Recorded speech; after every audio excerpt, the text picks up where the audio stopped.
숨조차 쉴 수 없는 너. It's not easy, baby. Hi everyone, I'm going to react to Log Horizon Season 2, Episode 5, Christmas Eve.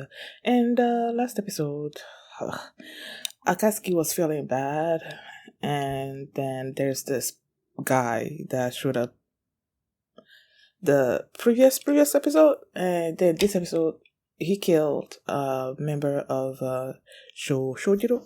So his name? Yeah, Shojiro's guild. This lady, and yeah, so that's what happened. And before we get into this episode, if you guys have my reaction, please give it a thumbs up, subscribe, and please consider supporting me on Patreon at patreon.com/realme. And now let's start this episode, and here we go. Okay guys, in case the reaction gets blocked and I had to cut out the reaction itself, you can just look in the pinned comments in the comment section where for the link to the reaction highlight itself, so you can just click on it, watch it, and then you just come back for my review. For my glasses.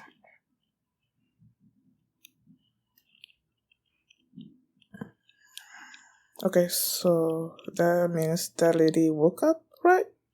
She revived.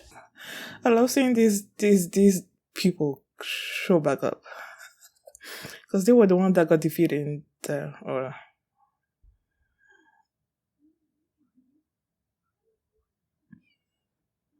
Oh my gosh, he's the dude.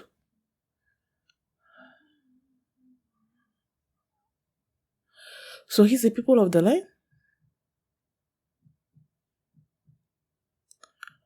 Bruh. He was the one that's, polishing the armor.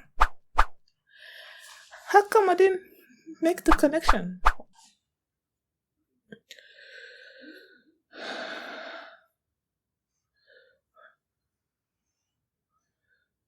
He's what? He's fast? Christmas Eve. 10 people. And Bert.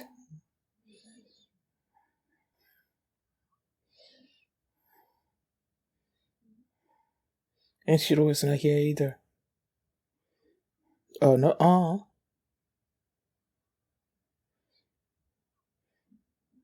He's not attacking the kids, right? I know, right? They didn't tell anybody.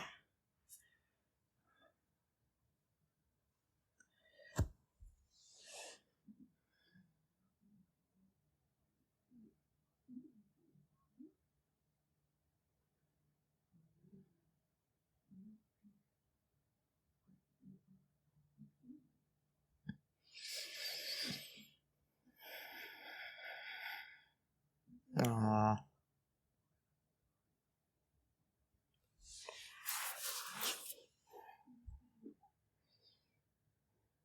That is true, because in real life you'll be dead. Is that for Katsuki? Okay. She looking for the killer? Yep.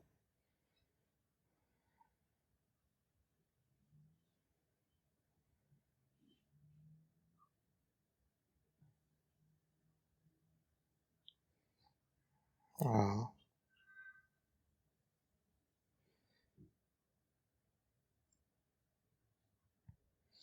I hope that her desire for wanting to be strong doesn't push her into doing something. I don't know.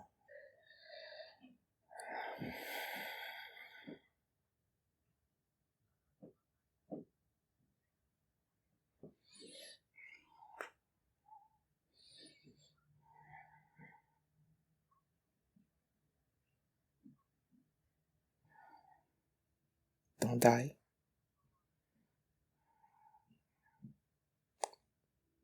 Oh my goodness. That's the first time I've seen him like that. Like, usually he's all like smiling and happy go lucky and all that.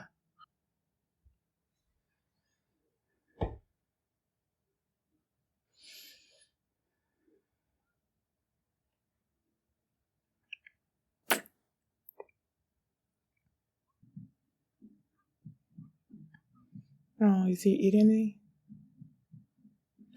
Is Soji? And I thought it was Choji. Shoji. Oh, whatever. I would love to see the terrifying side. Like, I really would. Those two. Villain in glasses? Okay. Where is Kazuhiko?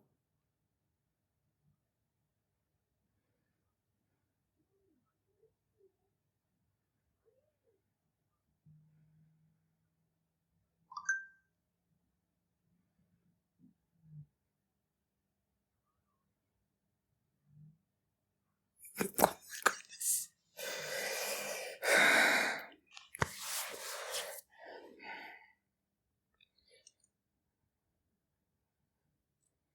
Mm,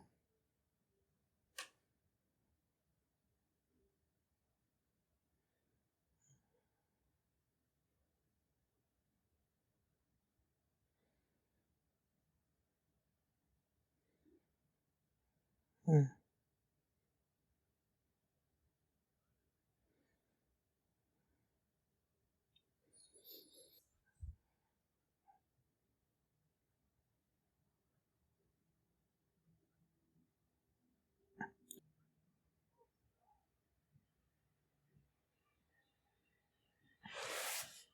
Okay.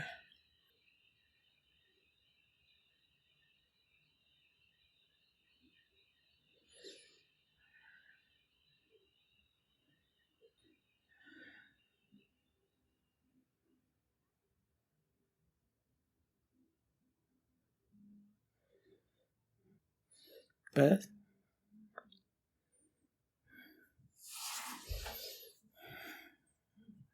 Hmm. Well, she heard it?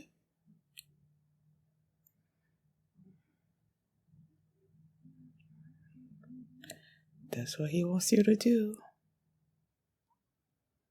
Who's she talking to?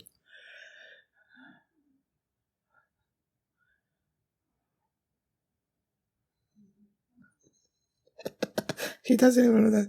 He doesn't realize that she's there. Well, she does.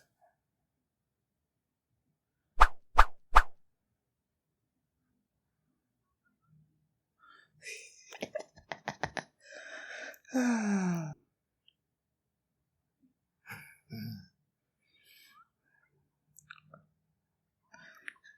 Oh, what's...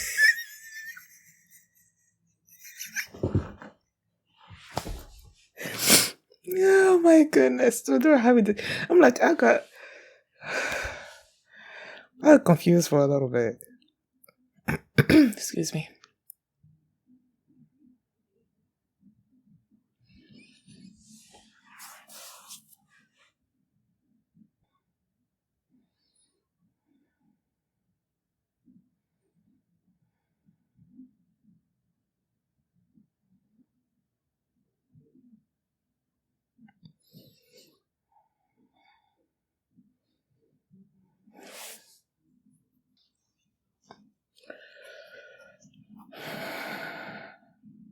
Oh.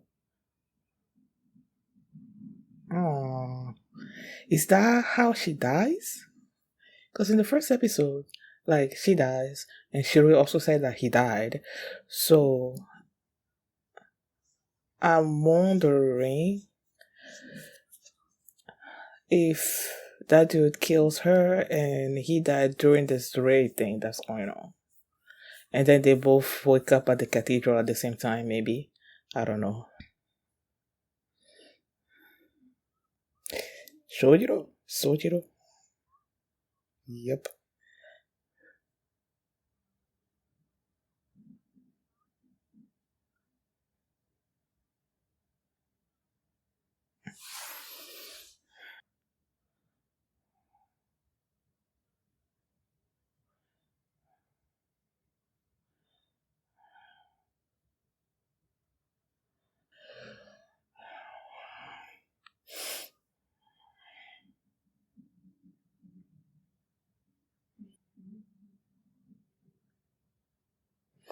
Yeah, he's not gonna. Is Akatsuki gonna go help?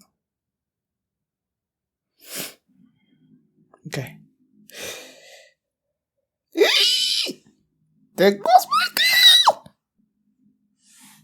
There goes my girl! Anata.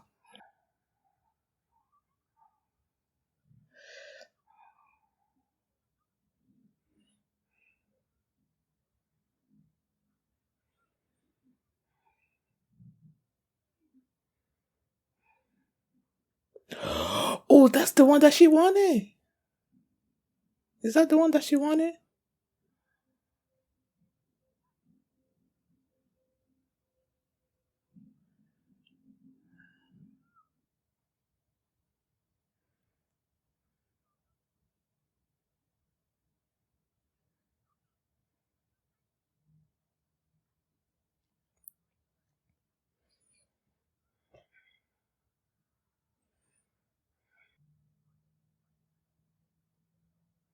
Ah,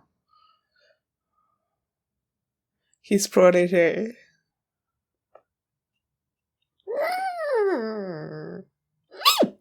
Nice! Nice!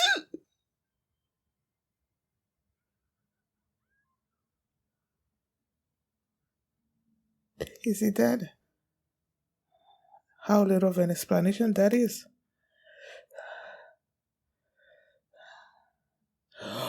Oh, so he knows that she's looking for the teachings.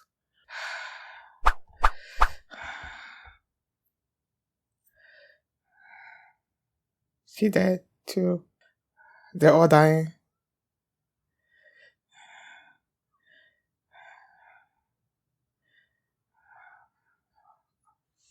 Everybody's dead. Right? Everybody's dead.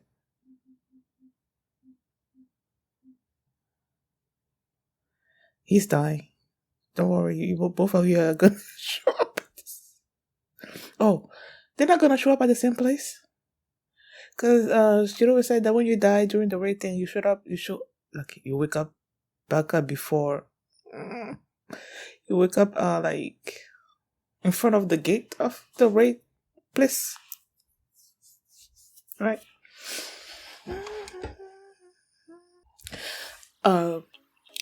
I love this episode, man, because this it basically like jumped into the actual storyline that's going on. Because last episode it was like, them prepared for Christmas, and then by the end there's some action with somebody dying.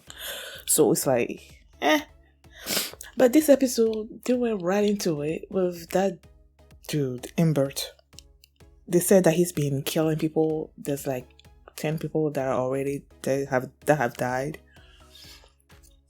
And then they mentioned that they woke up. So I'm like, okay. So, because that's what I was worried about during last episode, when I was talking about last episode, that I was afraid that this guy has a particular ability that if he was to kill you, then you're not going to revive. That he's going to be like a real death. But that's not the case. They're still waking back up at the cathedral and all that.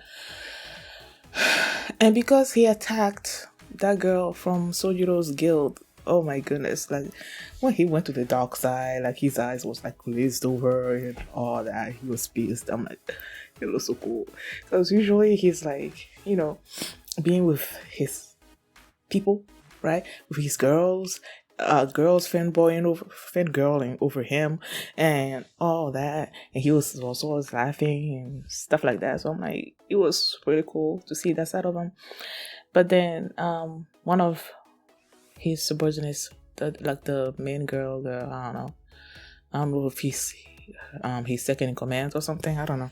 It's like when Sojiro is in that mode, that the only people that can talk him down is Shiroe and somebody else, Kasu something. I wonder if that's the same woman that when Shiroe is thinking about the tea party, there's this particular woman that usually show up in the flashbacks. So I wonder if that's the person that they're talking about. And while all this is happening, you have the round table convening and trying to figure out a way to stop this. And then they're asking, like, where is Shiroe? Because he's the one that's asking for them to meet and all that, but he's never showing up. And they don't know that he's out there trying to earn money. Like he's out there doing a raid, to find money, right, for Akiba and all that, because he's trying to keep those people. Is it the West? I don't know, or the South, from knowing what he's trying to do. So he's not there, and yeah, I feel like if he was actually there, he would have figured out what was going on sooner. And then you have, okay, the guy's attacking, and then you have Akatsuki that's like trying to figure out what this guy is and trying to stop him, I guess. But then she was weighing that against the fact that Shiroe asked her to protect Lenesia. And then Lenesia was there, and then this dude show up and visited him. Kuniya of the Kinjo of the Kuniya clan.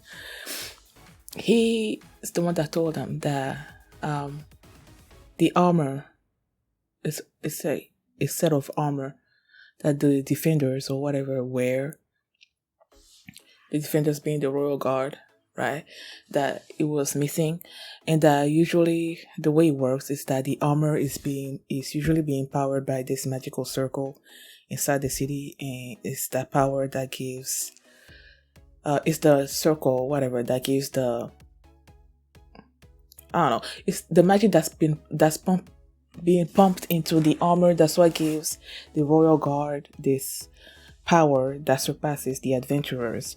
And this guy is part of the Kuniya clan, right? And he stole it, and he's using that power, that armor, to kill the adventurers, if I understand correctly. And it wasn't until, what were they talking about?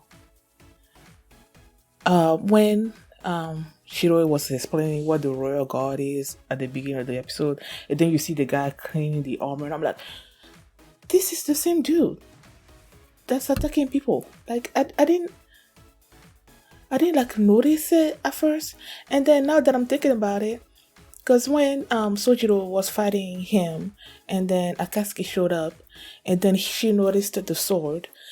Now that I'm talking about it, I remember the one scene where Akatsuki was, I don't know if it was Akatsuki that was coming into the weapon shop, and the guy, they crossed paths. That's like, so like it didn't cross my mind that this is the guy that went and bought the sword or whatever that Akatsuki wanted from the weapon shop. He's the one that did it, and Akatsuki noticed it. And then when him and Sojiro were fighting, well, at first Sojiro told his people that they should not be trying to kill to defeat this guy, and that they should just basically slow him down until like the main squad, meaning Sojiro and other people, like show up to try to defeat this dude.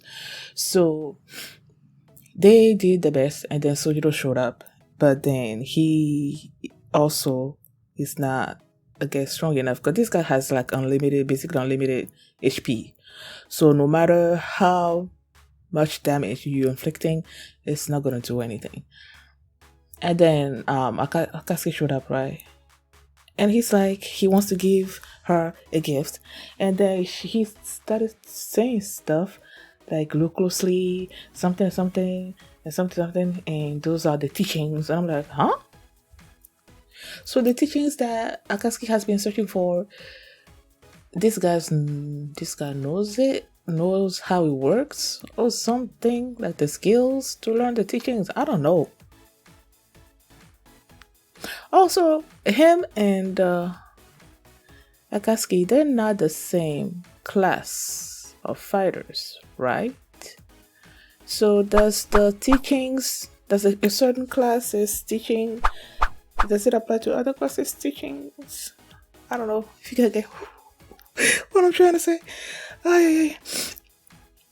And then the way people were dying, I'm like, okay, is this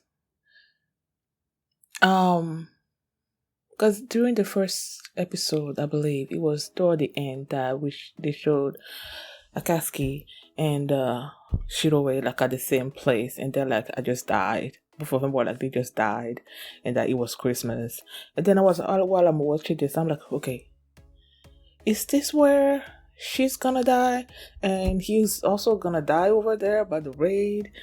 And it seems like that's what happened because clearly by the end that she was like she disappeared, like she died, she disappeared, her the little bubbles and all that. She died over there. And then where Shiroe and Naosugu were, it seems like there was this huge explosion. And they probably died, both of them. Or maybe since Shiroe was like in front of, I don't know, but I feel like both of them died.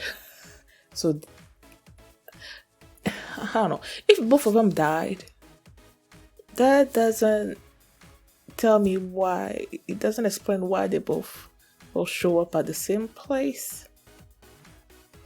Because if I remember correctly, Shiroe mentioned in a previous episode that while they're doing the raid, if you were to die during the raid, you will wake back up, in front of the gate. Excuse me. But so if that's the case, if Shiroe was to die over there, then that's when he will wake back up. And Akatsuki will wake back up at the cathedral, right? In Akiba. So how are they gonna be meeting back up? Unless if you die at the same time, there's a particular place that everybody shows up, and then they get basically transported to where they're supposed to actually show up. Like there's a first step, and then there's a second step where you go where you're supposed to be appearing. I don't know. We'll see. I feel like there was something else that I wanted to mention, but I'm forgetting.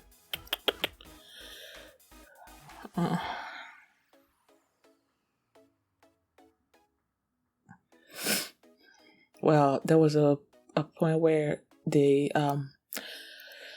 round table had decided to basically evacuate the level 50, the people that are less than level 50 from the city, meaning Toya and the others. And when Yanta told them, like they basically understood what the round table was trying to do, and Toya was against it at first, and then Yanta asked them like, why? Because you're not gonna die. And he's like, yeah, that's really a dangerous way of thinking. And that if you start thinking that you're basically invincible, that you're gonna be losing something. I don't know, your humanity maybe. But yeah, is there something else? That scene when Lenesia was thinking about what Kunia said out loud, and then you had Akatsuki behind her, and I'm like, the way she was talking and Akatsuki was responding, I'm like, okay, it feels like she's talking out loud, and even though she's hearing Akatsuki speaking back to her, it feels like she didn't actually know that Akatsuki was there. But then the conversation was getting so long that I started to think that, okay, maybe she doesn't know that Akatsuki was there.